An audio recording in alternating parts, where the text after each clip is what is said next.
सौगंध राम की खाएंगे मंदिर वहीं बनाएंगे में आप सभी का स्वागत है। मैं गौरव सक्सेना, आप देखना शुरू कर चुके STN24 न्यूज।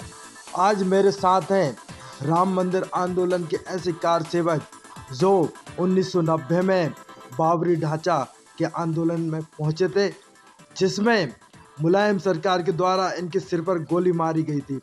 उसके बाद 1992 6 दिसंबर 1992 को जब बाबरी का ढांचा तोड़ा गया, उस आंदोलन में भी ये कार सेवक पहुंचे थे। ये कार सेवक राम भक्त RSS से जुड़ने के बाद राम आंदोलन से जुड़ गए। इन का नाम है सुनील यादव, गंजवासुदा के निवासी हैं और राम मंदिर आंदोलन में शुरू से जुड़े जय श्री रहे। राम।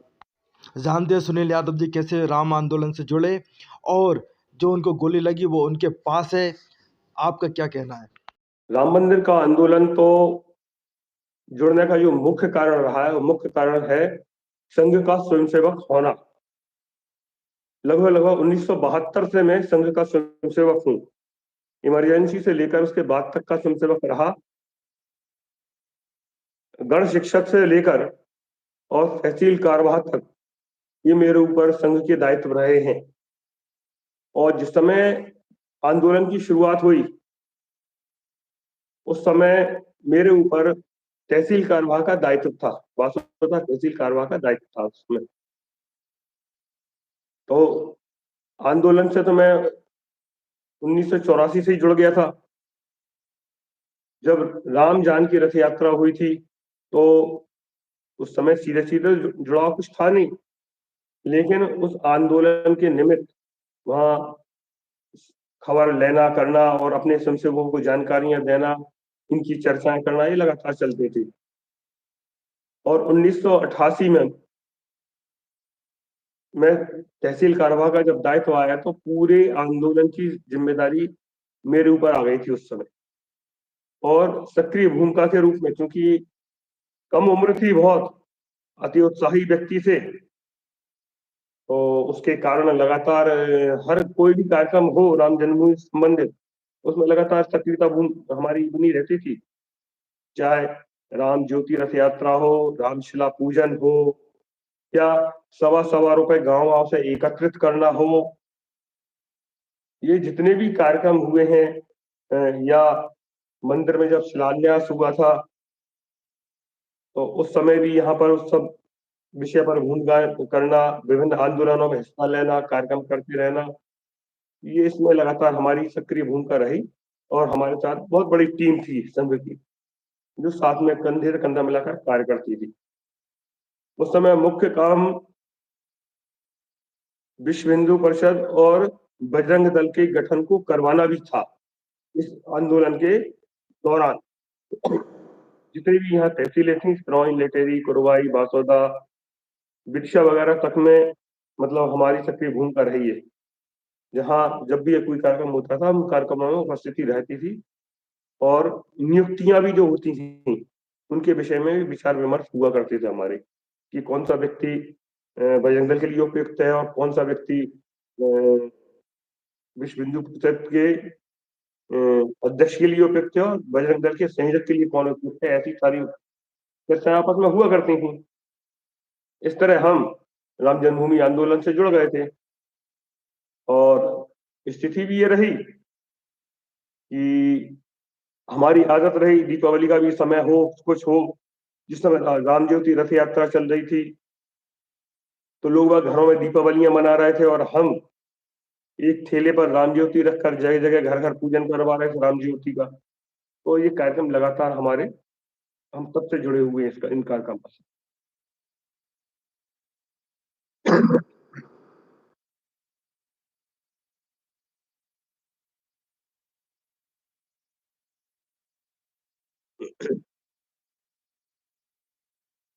हाँ, उस समय जब 90 में कार सेवा हुई थी तो कार सेवा की जो भूमिका थी, कार सेवकों की जो भूमिका थी और कार सेवकों के पहुंचने की जो भूमिका थी, ये 1989 से शुरुआत हो गई थी।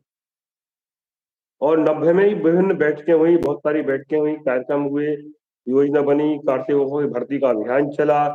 और कार सेवक भी 2 तरह के यहाँ भर्ती हुए थे। एक कार सेवक हुए थे जिन्हें अयोध्या में 30 अक्टूबर देवोत्थान एकादशी के दिन 30 अक्टूबर 1990 को अयोध्या पहुंचकर कार सेवा करनी थी। तो वो उसमें दो तरह के ऐसे हुए थे कि एक वाहिनी बनी थी, उसमें लगभग 150, 200, 300 लोग जुड़े हुए, 150 से ऊपर लोग जुड़े हुए थे उस वाहिनी में, जो सूची बनी थी।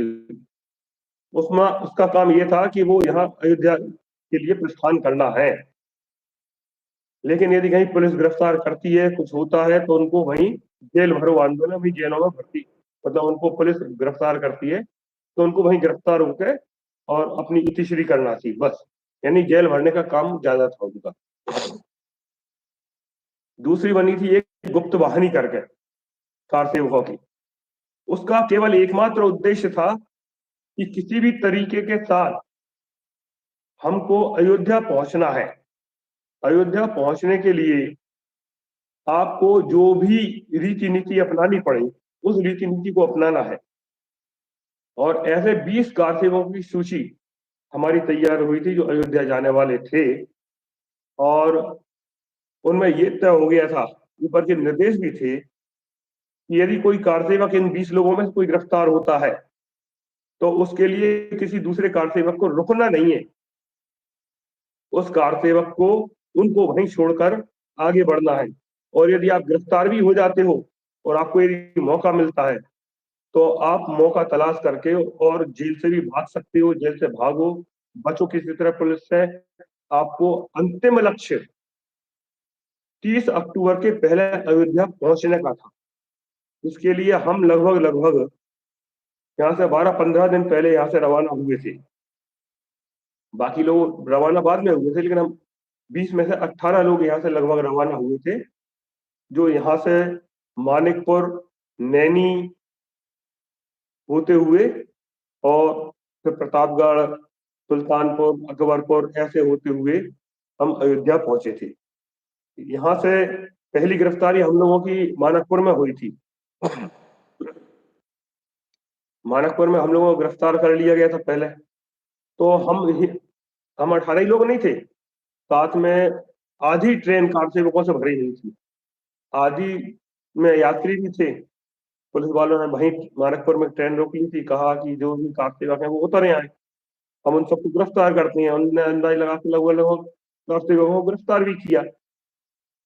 और जो यात्री उनको समझ में आए थे, जो यात्रा करने वाले हैं, उनको ट्रेन में बैठने दिया। हम लोग भी गिरफ्तार हुए थे।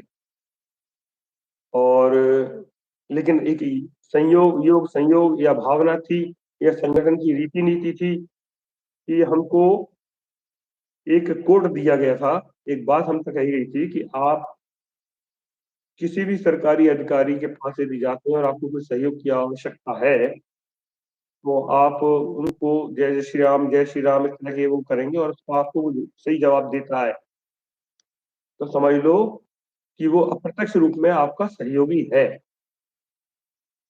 तो इस तरह हम लोगों को गिरफ्तार कर लिया गया था।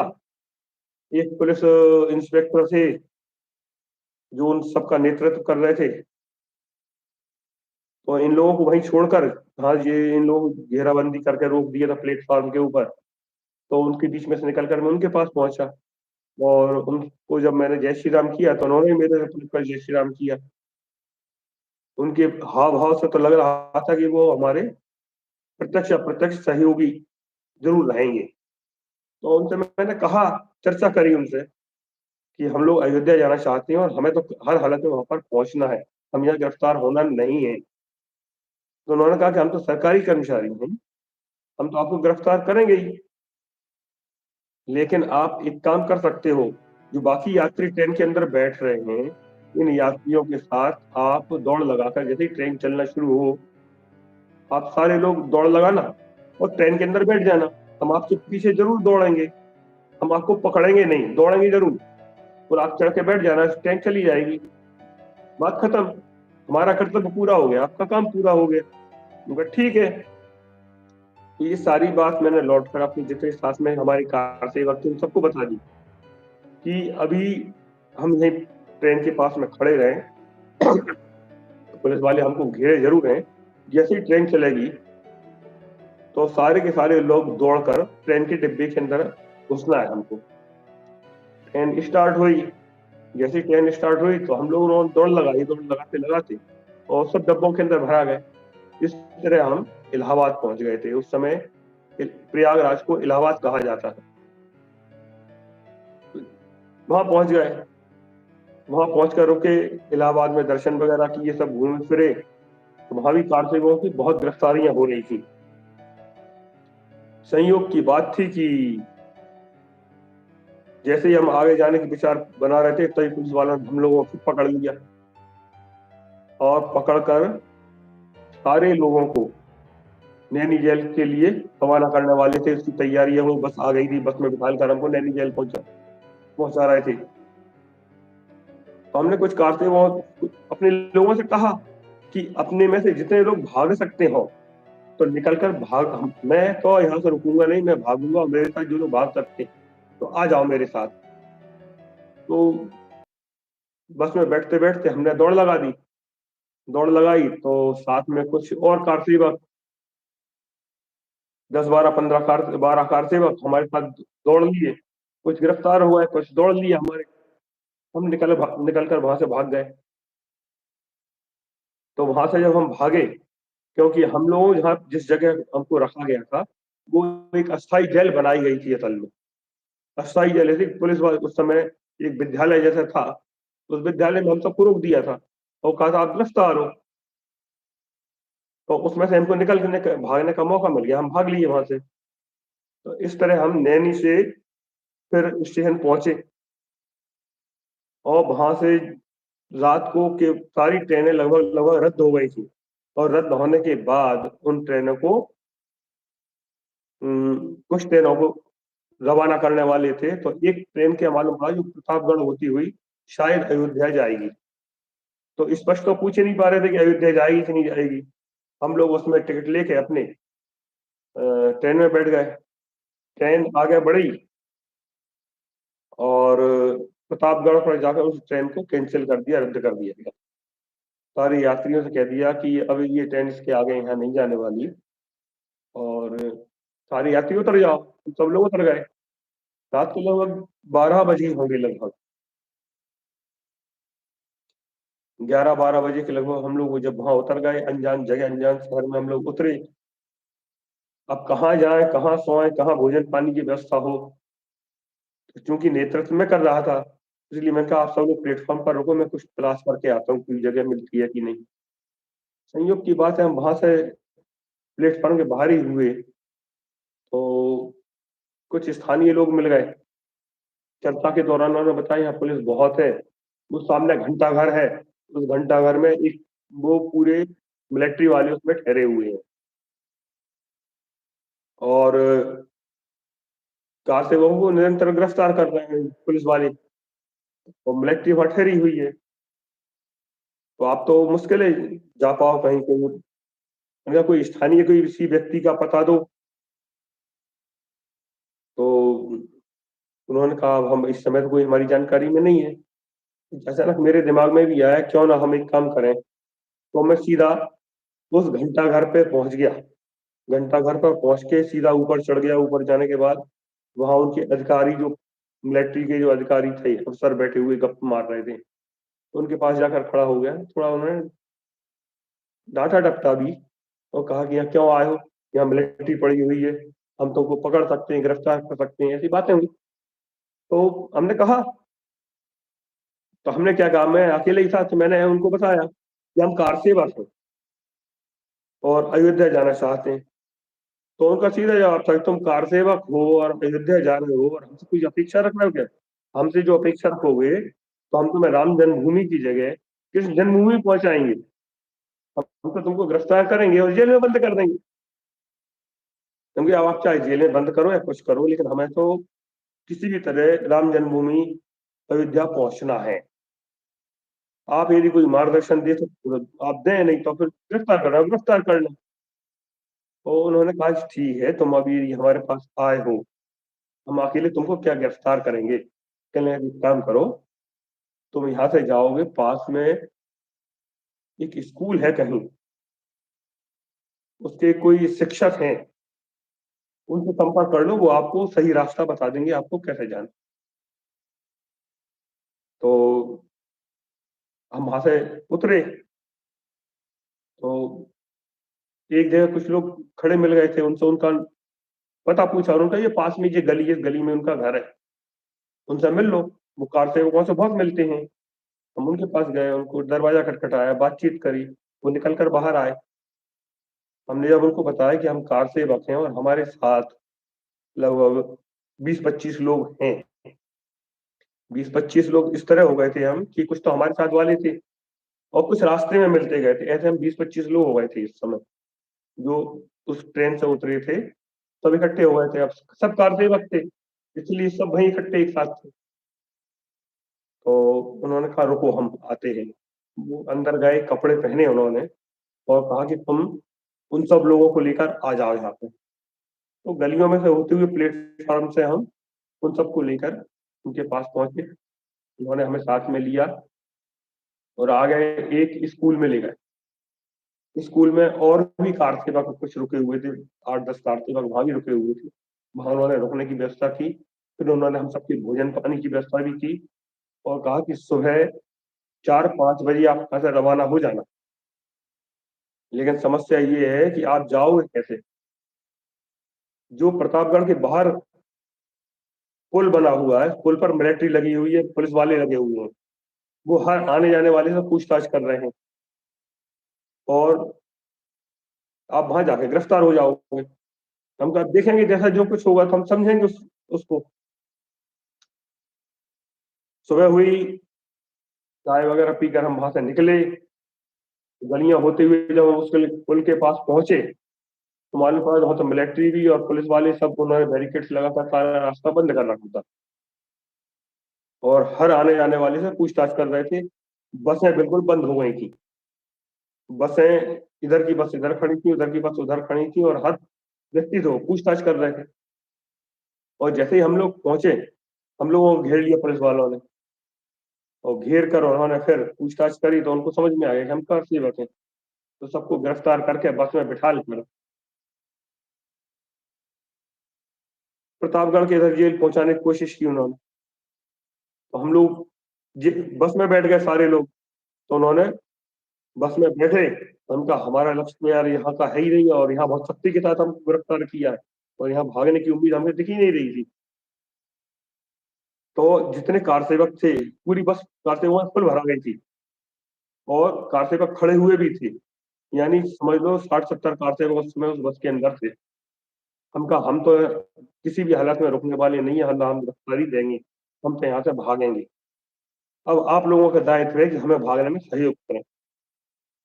उन्होंने क्या करना है अपन को, समझे आप एक काम करो, बस यहाँ से रवाना होती है तो वहां तक जाकर आप नारे लगाते रहो, हो हल्ला मचाना, बहुत उधम करना। मैंने कहा ठीक है। मैंने उस दौरान जैसे ही मौका मिलेगा हम भाग लेंगे। बस रवाना हुई तो वहीं पुलिस थाने के पास एक स्कूल को उन्होंने जेल का रूप दे दिया था। वहां जाकर बस खड़ी कर दी गई, सारे लोग चिल्ला चोट मचाने लगे, नारे लगाने लगे, रामलला हम आएंगे, मंदिर वहीं बनाएंगे और बहुत सारे मतलब तरह तरह के नारे लग रहे, जय जय श्री राम। पुलिस वाले उतने ही थे, हकबका गए थोड़े से, सबको घेर घेर कर चलो अंदर, चलो अंदर करने लगे। हम धीरे से उठे और बस के अंदर ही एक सीट के नीचे जाकर हम घुस गए। हमें देखकर हमारे साथ एक और हमारे साथ ही था, केदार भाव साहब, वो भी हमारे साथ में उसके सीट के नीचे घुस गया। हमने बाकी लोगों से कह ही दिया था चिल्ला चोट मचाओ, जिनका ध्यान आकृष्ट हमारी तरफ ना आकृष्ट। रवाना हुए, पुलिस वाले आए और उन्होंने बस को देखा कि बस में कोई उन्हें दिखा नहीं, तो जल्दी से उतरे और बस वाले से कह दी कि बस रवाना करो, तो वापस वहीं ले जाओ। बस रवाना हुई, वापस पुल के पास पहुंच गई। हम 5-7 मिनट वहीं बस के अंदर लेटे रहे। जब लगा कि पूरी शांति हो गई है तो चुपचाप बस में से उतर के नीचे आ गए। बगल में एक होटल खुली थी, होटल में बैठकर चाय पीने लगे और फिर धीरे से सरकते हुए आराम से बातें करते हुए, जैसे स्थानीय लोग होते हैं ऐसे बात करते करते पुल पर पहुंचे तो पुलिस वालों ने हमको, स्थानीय लोग समझा कि शाल वगैरह ओढ़े हुए थे, ठंड ठंड थी उसमें थोड़ी। हम पुल पर से पैदल निकलते हुए पुल के उस तरफ पहुंच गए। इस तरह हमारी यात्रा, मतलब हम पूरे बस्तर बताएंगे, बहुत लंबी है, ये खिंची जाएगी। इसलिए हम वहां से सीधे हम पहुंचे उस तरफ, पुल के उस तरफ पहुंचे। वहां हमको बस में भी बैठने नहीं दिया गया, लेकिन एक जीप में जैसे तैसे बैठे, जीप से रवाना हुए किसी तरह। तो 2 4 5 किलोमीटर बाद जीप को भी रोक दिया। जीप में जितने लोग थे, कहले हम, जीप वाले कहले हम इससे आगे जाएंगे नहीं, आगे रोड कटे हुए थे, रोड पर नाली बनाकर बस वगैरह जीप वगैरह आगे न जाए, तो रोक दिया गया था। तब जीप वाले ने हमको वहीं उतार दिया। हम वहां से उतरे, अब फिर अनजान, और हम बचे थे सिर्फ 2 लोग ही थे हम, सिर्फ मैं और केदार भावसार, बाकी कोई नहीं था हमारे साथ में कार से होते हुए। स्थानीय चर्चा हुई, कुछ लोगों को तलाशा के लिए अयोध्या जाना है तो ये इस रास्ते चले जाओ, पैदल बढ़ लिए हम आगे। अब कहाँ कहाँ हुए उस समय तो हमको याद थे वो गांव, कौन कौन से रास्ते में पड़े थे, उनसे होते हुए हम आगे बढ़े।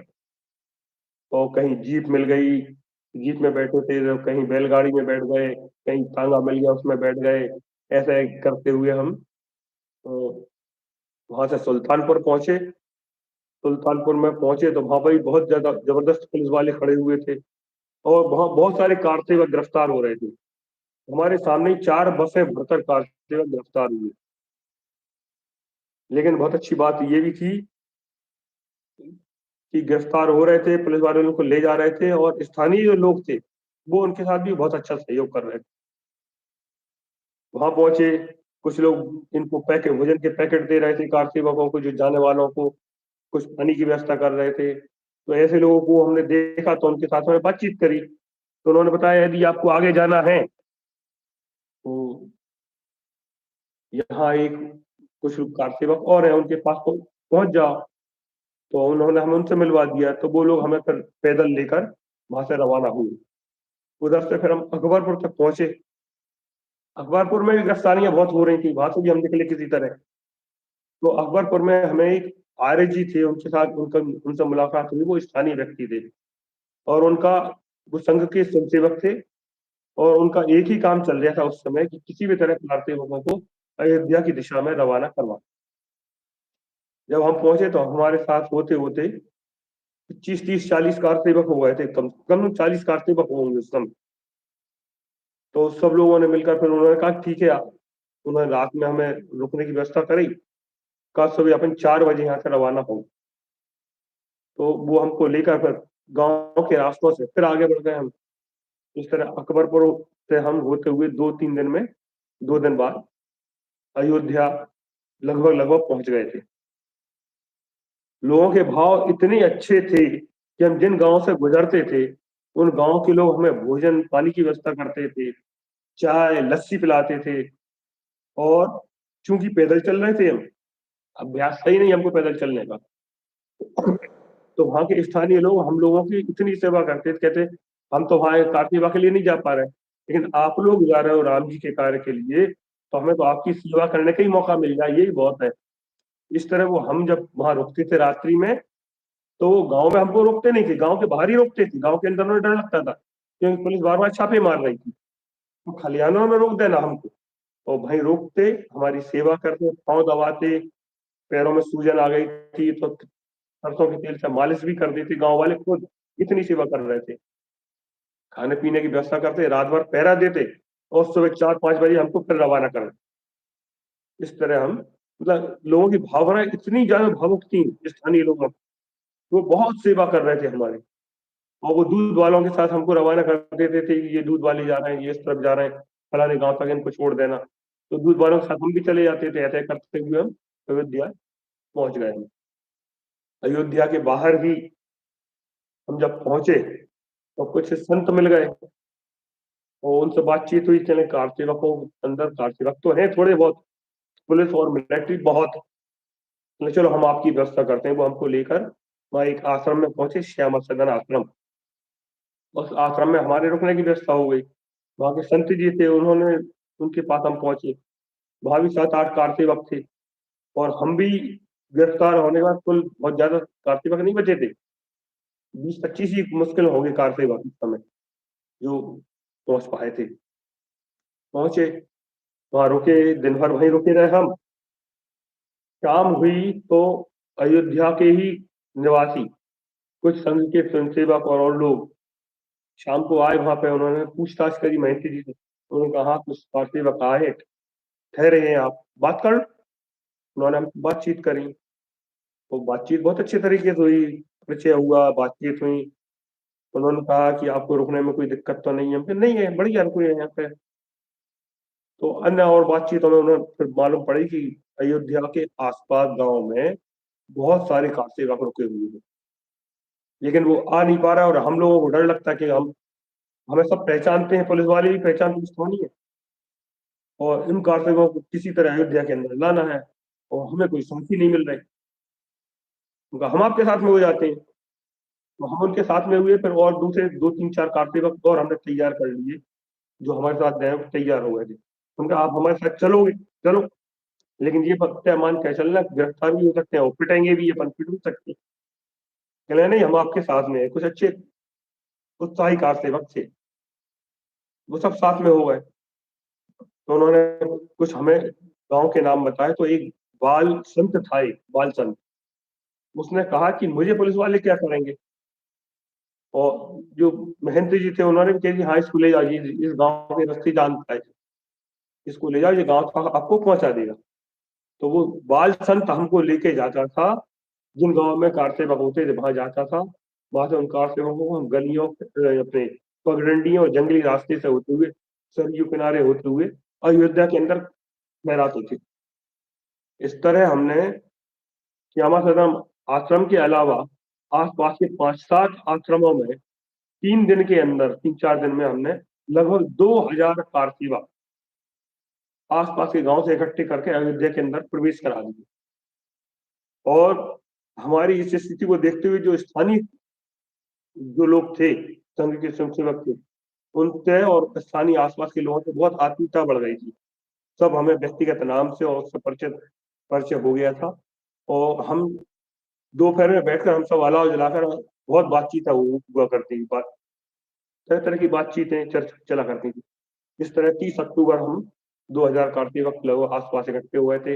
हमारे इसके अंदर भी 2 250 कार सेवक इकट्ठे हुए थे।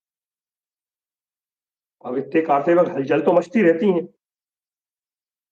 29 अक्टूबर को हम पर खबर आ गई थी कि अयोध्या के अंदर संत महात्मा पहुंच चुके हैं, माननीय अशोक जी सिंघल भी आ चुके हैं। और 30 अक्टूबर को सुबह 7 बजे हम सबको को रवाना होना है, 6 7 बजे, और 9 बजे तक जन्म स्थान पर हमको पहुंचना है। ठीक है, रात में तैयारी करी, सुबह की तैयारी के हिसाब से सब सोए। देर रात को सोए, 11 12 बजे तक तो सब सोए थे, हलचल होती रही थी। सुबह जल्दी उठे, और महेंद्र जी ने बहुत दलिया वगैरह बनवा दिया था बहुत सारा। तो कुछ कार से जो सबको बांट दिया, वो दलिया ही बांटा। हमने दलिया खाया, चाय पी, और तब तक 6 साढ़े 6 बज चुके थे। और मालूम पड़ा कि बाहर 2 बसें आकर खड़ी हो गई, और पुलिस वाले आकर खड़े हो गए, 20 25 पुलिस वाले। और उन्होंने अनाउंस करना शुरू कर दिया कि हमको मालूम है कि इस आश्रम के अंदर बहुत सारे कार सेवक हैं, अब उन्हें कहीं जाने की जरूरत नहीं है। हमने उनको, वो अपने आप को गिरफ्तार किए और ये बसों में बैठे, उनकी कार सेवा यहीं पूर्ण हो गई। अब समस्या ये है कि हम तो कार सेवा करने आए थे, गिरफ्तार कर उन्होंने थोड़ी आए थे। हमने तब कार सेवकों से कहा कि अपन गिरफ्तार होने नहीं आए हैं, हमको मणिराम जी की छावनी, जहाँ अशोक जी सिंघल की जानकारी आई है रुके हैं, वहां पहुंचना है, और वहां से हमें जन्मभूमि तक पहुंचना है। इसलिए आप कुछ कोई गिरफ्तार नहीं होगा। सारे कार सेवक बात मानते थे। उन्होंने कहा फिर क्या करेंगे? तो अपन, हमको 25 कार सेवक, 25 पुलिस वाले, और 2 250 कार सेवक अपन, इतना बड़ा दरवाजा अपन पूरा खोलो और एक साथ नारे लगाते हुए चिल्लाते हुए दौड़ लगा दो। 25 पुलिस वाले 25 कार सेवकों से ज्यादा किसी को गिरफ्तार नहीं कर पाएंगे। दरवाजे खोले, हम लोगों ने दौड़ लगा दी। दौड़ लगाई, और पुलिस वाले भी क्योंकि इस स्थिति के लिए तैयार नहीं थे कि कार सेवक ऐसे नारे लगाती हुई चिल्लाती हुई दौड़ लगाएंगे। वो तो ये समझ रहे थे कि अब हम आ गए हैं, पुलिस और मिलिट्री है, इनको गिरफ्तार कर ही लिए, इन सबको गिरफ्तार करके आराम से बस में बैठा के जेल पहुंचा देंगे। वहां स्थिति बदल गई एकदम से। जब हम लोगों ने दौड़ लगाई तो वो देखते ही रहेगा। मेरे ख्याल से तो शायद एक आध भी कार सेवक को पकड़ नहीं पाए, और सारे के सारे कार सेवक हम लोगों को दौड़ते हुए अयोध्या की गलियों में विलीन हो गए, और पूछते ताछते दौड़ते मणि राम जी की छावनी तक पहुंच गए। वहां तक पहुंचे तो लगभग 200-400 कार सेवक तो वहां इकट्ठे हो ही चुके थे। तो आसपास की गलियों से भी कुछ कार सेवक आ गए, उन्होंने कहा कि हाँ अशोक जी भाई, अशोक जी सिंघल भाई साहब आ चुके हैं, और संत महात्मा भी बहुत से आ गए हैं, स्वामी वामदेव जी महाराज वगैरह भी आ गए हैं। तो कुछ देर बाद उनका निकलना शुरू हो गया, और कार सेवक आ गए, कहा कि अब यात्रा शुरू करो। तो पुलिस वाले भी आसपास थोड़े बहुत आ गए थे। जुलूस के रूप में हमने स्वामी वामदेव जी महाराज को एक बैलगाड़ी में बिठाला, उनको लेकर आगे बढ़े, चलते गए हम आगे, नारे लगाते जा रहे थे, चलते भी जा रहे थे। दूर से और भी आवाजें आ रही थी नारे लगाने की। इस तरह हम चलते हुए भागते हुए हनुमानगढ़ी तक पहुंच गए। हनुमानगढ़ी को पूरी तरह से बैरिकेड्स लगाकर बंद कर दिया गया था। लोहे के पाइप और खंभे गाड़कर बैरिकेड लगाकर बंद कर दिया था। बसें आड़ी आड़ी कर बसें बहुत सारी खड़ी कर दी थी। बसें खड़ी कर दी गई। हम लोग की स्थिति ये हुई कि अब क्या करें। तो कुछ वरिष्ठ लोगों ने कहा कि यहीं बैठो, राम धुन करो। वहीं बैठ गए सारे कार सेवक। तब तक लगभग 2-1 हजार कार सेवक इकट्ठे, 2 हजार से ज्यादा ही कार सेवक हो गए होंगे, और लगातार गलियों से कार सेवकों के आने का सिलसिला जारी था। और पुलिस वालों को भी समझ में नहीं आ रहा था कि इतने सारे कार सेवक आ कहाँ से रहे हैं, वो इनको गिरफ्तार भी कैसे कर पाएंगे इतने सारों को। वो भी हड़बड़ाए हुए से थे, तो वो भी कुछ कार्रवाई नहीं कर रहे थे। हम सब लोग बैठकर राम धुन कर रहे थे। फिर अचानक में पुलिस वालों ने कहा कि तुम लोग अब यहाँ से चलो, हटो यहाँ से। तो उन्होंने खदेड़ने की कोशिश की। खदेड़ने की जब कोशिश की उन्होंने, तो कुछ एक दो कार सेवकों को लाठी मार दी। लाठी मार दी तो हड़बड़ी मच गई बहुत ज्यादा। हड़बड़ी में स्थिति ये हुई कि कार सेवकों ने पत्थर उठाकर पुलिस वालों को मारना शुरू किया। तो पुलिस वाले भाग लिए वहां से। आगे एक वाशिंग टावर भी लगा हुआ था, लकड़ी का बना हुआ। उससे पुलिस वाले भी, 3-4 पुलिस वाले, एक कैमरा उसको लगा हुआ था, सब रिकॉर्ड हो रहा था पूरा। और अब हाँ, पथराव शुरू हो गया बहुत जोरों से। पथराव शुरू हुआ तो पुलिस वाले पीछे भाग गए, हम लोग आगे बढ़ रहे थे, वो लोग पीछे हट रहे थे। स्थिति ये बनी। फिर उन्होंने आंसू गैस के गोले उठाकर फेंकना शुरू कर दिए। तो आंसू गैस के जब गोले उन्होंने फेंके, तो हमने कार सेवकों को समझा दिया, कुछ लोगों को जो हमारे पास थे, कि इन आंसू गैस के गोलों को जब तक गैस निकलना शुरू हो, उसके पहले इसको उठाकर वापस पुलिस वालों को फेंको। क्योंकि मैं एनसीसी का कैडेट्स, बहुत अच्छा कैडेट्स रहा था, वो इन इन चीजों के बारे में बहुत अच्छी जानकारियां भी थी। इस तरह हम लोग चले, तो जो आंसू गैस के गोले वो हमको फेंकते, हम उनको वापस फेंक देते थे। तो उनमें भी घबराहट सी हो गई उनमें भी, और कुछ फट जाते थे यहाँ पे, मतलब गैस छोड़ने लगते थे, और कुछ गैस छोड़ते थे। आप लोगों को समझा दिया कि नाली बह रही है पानी की बहुत तेज, तो इनको किसी लकड़ी से या पाँव मार कर, पैर मार कर इनको नाली के अंदर ढड़का दो, तो इनकी गैस निकलना बंद हो जाएगी। भारत सेवक वो भी करना शुरू कर दिया। तो उनके 50% से अधिक आंसू गैस के गोलों को हमने या तो रिटर्न कर दिया या निष्काम कर दिया। बहुत हड़बड़ाहट हो गई। हड़बड़ाहट हुई तो उन्होंने एकदम से फिर बातचीत उतरी, हल्ला मस्तारा। तो उन्होंने वहां से कुछ कार सेवकों को गिरफ्तार भी कर लिया, और एक बस के अंदर ही बिठा दिया था। तब तक कार सेवक इतने उत्तेजित हो गए थे, कुछ कार सेवकों ने क्या किया कि बसें जो थी, तो किसी ने अपनी तौलिया निकाली, तौलिया निकाल कर लिया, और बस के डीजल टैंक के अंदर तौलिया डुबोई, और उसमें आग लगाई और बस के ऊपर फेंक दिया। किसी ने शर्ट निकाल के डुबोई और फेंक दिया। ऐसी सब स्थितियां बन गई वहां पे बहुत ज्यादा। स्थिति बहुत विकराल हो गई थी इस समय। पुलिस वाले थोड़े दबने लगे थे। फिर अचानक गोली चालन के आदेश हुए तो गोलियां भी चलने लगी। कार इधर उधर सरक लिया, आड़ में होने लगे। और तभी मेरे ऊपर भी एक रबर बुलेट, ये वो रबर बुलेट है जिस रबर बुलेट से मैं घायल हुआ था, तभी ये रबर बुलेट आकर मेरे सिर में लगी। मुझे नहीं मालूम मुझे मुझे किस चीज की चोट लगी है, क्योंकि ये तो समझ ही नहीं पाई चोट काय की लगी है। मुझे लगा किसी ने मेरे ऊपर बहुत बड़ी ईंट फेंक कर मारी है। तो जैसे ये लगी तो हल्की मूर्छा जैसी, चक्कर जैसा आया। मैं तुरंत वहीं बैठ गया, एकदम लेट सा गया। और ये भी वहीं मेरे पास में गिर गई थी। मुश्किल से 10 या 15 सेकंड मैक्सिमम में वहां उसी स्थिति में रहा। मेरा सर पूरा फट चुका था, ये पूरा, और यहाँ पूरे में ब्लड बह रहा, खून बह रहा था बहुत। 10-15 सेकंड में मैं उठ के, वहां जो वो हल्ला मची रहा था, गोलियां चल रही थी। मैंने तो अपनी जो गले में तौलिया डली, तौलिया निकाली, तौलिया पानी में गीली करी, सर पर लपेटी। जेब में दर्दनाशक गोली रखी थी मेरे, तो वो गोली भी मैंने एक गोली खा ली। और खाने के बाद फिर दोबारा अपने काम में लग गया। तब तक एक बस जो हनुमानगढ़ी पे खड़ी हुई थी उस समय, उसमें कारते वो भरे हुए थे। और अचानक वो स्टार्ट हो गई। अब कैसे स्टार्ट हुई, काय के लिए, हमें भी नहीं मालूम कौन ने स्टार्ट करी। बाद में तो मालूम पड़ा किसी साधु ने ड्राइविंग सीट पर बैठ गया था, उसने बस स्टार्ट की थी।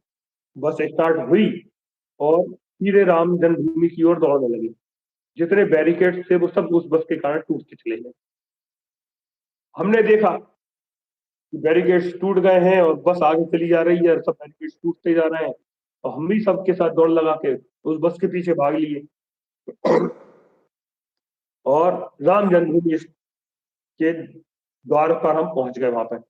तब तक बहुत से कार सेवक गुम्बद के ऊपर चढ़ चुके थे। वहां उन्होंने भगवा झंडा फहरा दिया था, जय जय श्री राम के नारे लग रहे थे। हम भी बहुत उत्साह में थे। हमें चोट लगी थी लेकिन कोई बात नहीं, लगी तो लगी, लेकिन उत्साह इतना था कि उस चोट का ही कोई होश नहीं था हमको। हम भी नारे लगाते रहे, वहीं खड़े रहे। कार सेवक बहुत इकट्ठे हुए। तब तक वो स्थानीय जितने भी स्वयंसेवक थे, उनको ये जानकारी लग गई थी कि मैं बहुत बुरी तरह घायल हो गया हूं। तो वो ढूंढते हुए मुझको वहां पर आ गए। और उन्होंने हमसे कहा फिर कि आप बहुत ज्यादा घायल हो गए, चलो अस्पताल चलते हैं। अभी नहीं, थोड़ी देर बाद चलेंगे। तब तक हमें हमारे साथ के दो और कार सेवक, दिग्विजय सिंह चौहान और गोपीलाल जी अहिरवार, ये दोनों कार सेवक भी हमको उसी स्थान पर मिल गए। इस तरह हम गंज वासौदा से 4 कार सेवक 30 अक्टूबर 1990 को राम जन्मभूमि पर जब भगवा ध्वज फहराया था, उस समय हम सब इकट्ठे हो चुके थे। वहां खड़े रहे।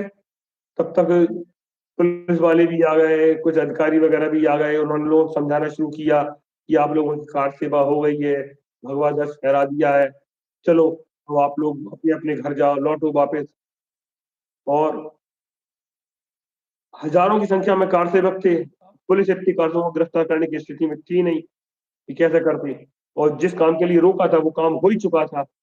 तो उस समय तो उन्होंने किसी को किया या नहीं किया गिरफ्तार, पता नहीं मुझको, लेकिन हम लोग गिरफ्तार उस समय नहीं हुए थे। और इस तरह हम वापस अपनी अपनी जहाँ रुके थे, श्यामा शरण आश्रम चलने के लिए रवाना हुए। तब तक उन लोगों ने हमको जबरदस्ती बिठाला, कहने चलो अपन चलते हैं साथ में। पास में श्री राम हॉस्पिटल है, वहाँ ड्रेसिंग वगैरह करवाते हैं। तो हम वहां गए।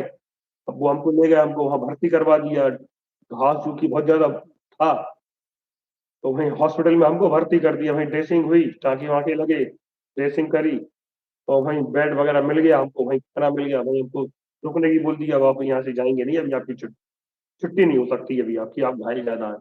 रुक गए वहां पे आराम से हम। रात्रि हमारी विश्राम वहीं हुई, सुबह 8-9 बजे तक। तभी और लोग भी आ गए, मिलने जुलने वाले आने लगे, बहुत सारे चर्चा होने लगी। स्थानीय लोग भी आ गए, उन्होंने हमें फिर पेपर बताया कि पेपर में तुम्हारे मरने की खबर छप गई, और BBC लंदन से समाचार भी जा रहे हैं जगह जगह, कहीं ऐसा ना हो तुम्हारे घर पर जाकर ये खबर पहुंच जाए कि तुम मर गए हो, तो घर में घबराहट फैलेगी, तुम वापस चले जाओ। हम कहीं भाई वापस जा ही नहीं सकते, जब तक हमें कोई निर्देश नहीं होगा वरिष्ठ अधिकारियों का, हम जाएंगे नहीं। तो हमने मना कर दिया। तब तक रात्रि हो गई थी, शाम हो गई थी, शाम को पुलिस वाले या कुछ आ गए, तो उन्होंने कहा कि आप सब लोग अब गिरफ्तार हैं यहाँ पर, आप लोग एक काम करो, चलो सब लोग बाहर निकलो, आपको जेल जाना है। हम लोगों को उन्होंने बसों में बिठा दिए, जब जितने भी अस्पताल में भर्ती लोग थे उन सबको हमें बसों में बिठाया, और बिठाकर बस स्टार्ट करके और हमको सीधे फिर प्रयागराज वापस पहुंचा दिया। हम वापस प्रयागराज आ गए, रात्रि स्नान ध्यान वगैरह हुए लोगों के, वहीं रुके करे हम, और सुबह 2 नवंबर की सुबह हमें लोगों से खबर मिली, सूचनाएं मिली कि अयोध्या में तो बहुत जबरदस्त गोलीकांड हो रहा है, वहां बहुत गोलियां चल रही हैं, बहुत लोग मारे जा रहे हैं, सरयू पुल पर बहुत लोग मारे गए। तो हमने वो खबर सुनी तो हमें भी थोड़ी सी अजीब सा लगा, घबराहट थी, हमें लगा कि अपन को वापस अयोध्या चलना चाहिए। चलने में अयोध्या जाने के सारे रास्ते बंद हैं, कोई नहीं जा सकता, और तुम वैसे ही घायल हो, तो वहीं रुके हम। वहां के स्थानीय अखबार देखे तो अखबारों में वहां दूसरे दिन मतलब 3 तारीख को अखबारों में ही मरने वालों की सूचनाएं बहुत आ गई थी, हजारों कार सेवक मारे गए। तो इस तरह की चर्चाएं जब होती रही तो बाकी लोगों ने हमसे कहा कि हम लौटकर वापस अपने घर वापस आ गए थे। तो घर की स्थिति ये थी, घर में भी जब BBC लंदन से समाचार मिल रहे थे कि अयोध्या में कार सेवा हो गई है और कार सेवा में बहुत कार सेवक मारे गए। अब उस समय ना तो मोबाइल थे, ना TV था, और फोन की भी स्थिति ये थी, फोन को आपको बुक करना पड़ता था पहले, बुक करोगे तब 2 घंटे 3 घंटे 4 घंटे में जब लाइन मिलती थी तब जाके आप घर पे बात हो सकती थी। तो हमने कोशिश की थी, हुई नहीं, वापस आ गए। घर वालों ने जब हमें सुरक्षित देखा बहुत खुश हुए, हमारी कार सेवा पूर्ण हो गई। तो ये इस तरह हमारी पूरी कार सेवा हुई। 1990 की कार सेवा पूर्ण हो गई थी। फिर 1900 इसके बाद तो फिर लगातार कार्यक्रम और भी हुए, जैसे फिर हम लोग। सुनील यादव जी, क्या आप हमको फिर से वो गोली बता सकते हैं जो आपको हाँ, मुलायम ये है ना, सरकार के द्वारा मारी गई थी? ये कारतूस है और ये रबर का बना हुआ है। ये कहाँ पर लगा था आपको? ये सर में, ये यहाँ लगा था, ये इतना हिस्सा जो है ना हमारा, ये फट गया था पूरा उस समय, और ये अंदर से बिल्कुल ठोस है जी। कार सेवकों के सिर पे गोलियां मारी गई? हाँ, ये पूरा घायल कर दिया था, और जितने भी कार सेवक सर में घायल हुए हैं, जिन आप देखना उस समय घायल कार सेवकों को, जितने भी घायल हुए कार सेवक वो सभी इस रबर बुलेट से ही हुए हैं। और माननीय अशोक जी सिंघल, मेरा अनुमान है कि अशोक जी सिंघल भी किसी ईंट पत्थर से घायल नहीं हुए, उनको भी निशाना लगाकर ये गोली मारी गई है। इसी गोली से वो भी घायल हुए थे, क्योंकि 90 की कार सेवा में माननीय अशोक जी सिंघल भी घायल हुए थे, और उनके भी सर पर गोली लगी थी। आप यदि उस समय के जो फुटेज देखेंगे, उन फुटेजों में अधिकांश लोग साइडों में गोली अपने पकड़े हुए पर ही मारी गई। उनके निशान इतने अच्छे थे, और दूरी बहुत ज्यादा दूरियां थी नहीं मारने वालों की, मुश्किल से हम लोगों से 25 फीट 30 फीट 40 फीट दूर थे, तो निशाने तो उनके सटीक थे वो। हरे हरे हरे राम राम राम हरे हरे हरे राम राम राम हरे हरे हरे राम राम राम हरे हरे हरे कृष्णा। मध्य प्रदेश के विदिशा जिले के विदिशा नगर और नटेर नगर समेत पूरे विदिशा जिले में कई नगरों में शोभा यात्राएं और कलश यात्राएं निकाली गई।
प्राचीन नगरी, रामायण कालीन नगरी विदिशा आज सचकर तैयार है। 22 जनवरी को प्रभु श्री राम अयोध्या आ रहे हैं, जहां श्री राम जन्मभूमि मंदिर पर उनकी प्राण प्रतिष्ठा होगी। तो वहीं विदिशा नगर और पूरा देश आज राम में हो गया है। वहीं विदिशा नगर में सराफा बाजार के व्यवसायियों द्वारा एक नई पहल शुरू की गई है। जो भी सबसे अच्छी अपनी दुकान की सजावट करेगा, अपने मोहल्ले की सजावट करेगा, अपने चौक की सजावट करेगा, उन व्यक्तियों को 11,000 रुपये इनाम दिए जाएंगे।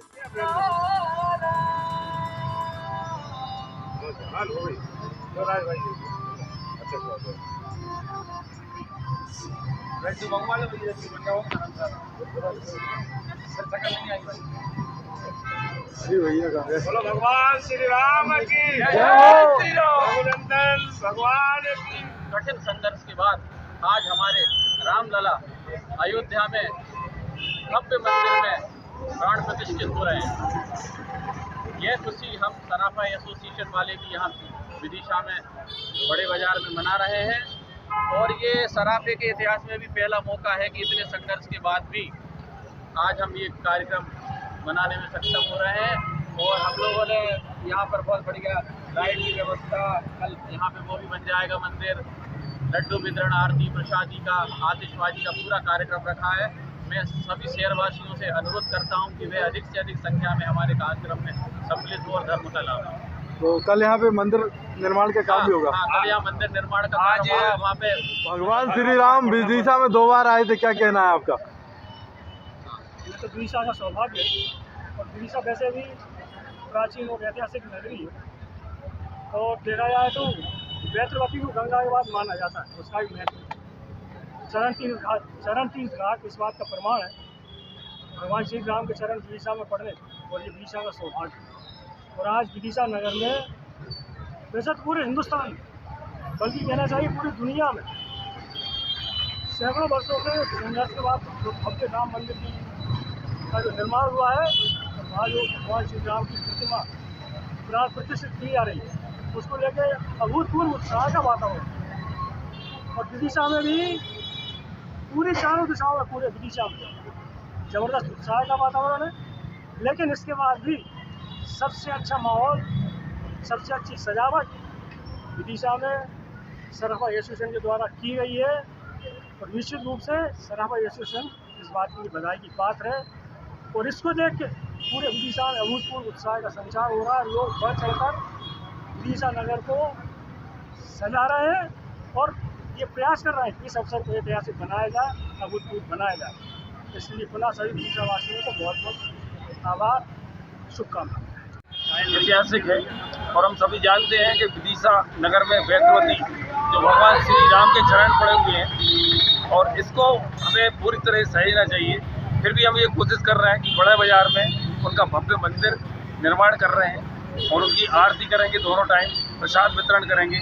ये अत्यंत हर्ष का विषय है कि 592 वर्ष के बाद हमारे भगवान श्री रामलला की प्राण प्रतिष्ठा महोत्सव जो हो रहा है, उसके लिए हम विदिशा शहर और पूरे प्रदेश देशवासियों को शुभकामना देते हैं। जय जय श्री राम। जय श्री राम। जय श्री राम। जय श्री राम। जय श्री राम। सभी बंधुओं को जय श्री राम। ये हम लोगों का सौभाग्य है, हमारी पीढ़ी का सौभाग्य है कि ये दिन हम अपनी आंखों से देख रहे हैं कि भगवान रामलला अपने जहाँ उनकी जन्मभूमि है वहाँ पे उनकी प्राण प्रतिष्ठा होने जा रही है। हमसे पहले हमारी कई पीढ़ियाँ केवल एक स्वप्न देख के ही रहती गई और उस स्वप्न को आज हम लोग सजग देख रहे हैं।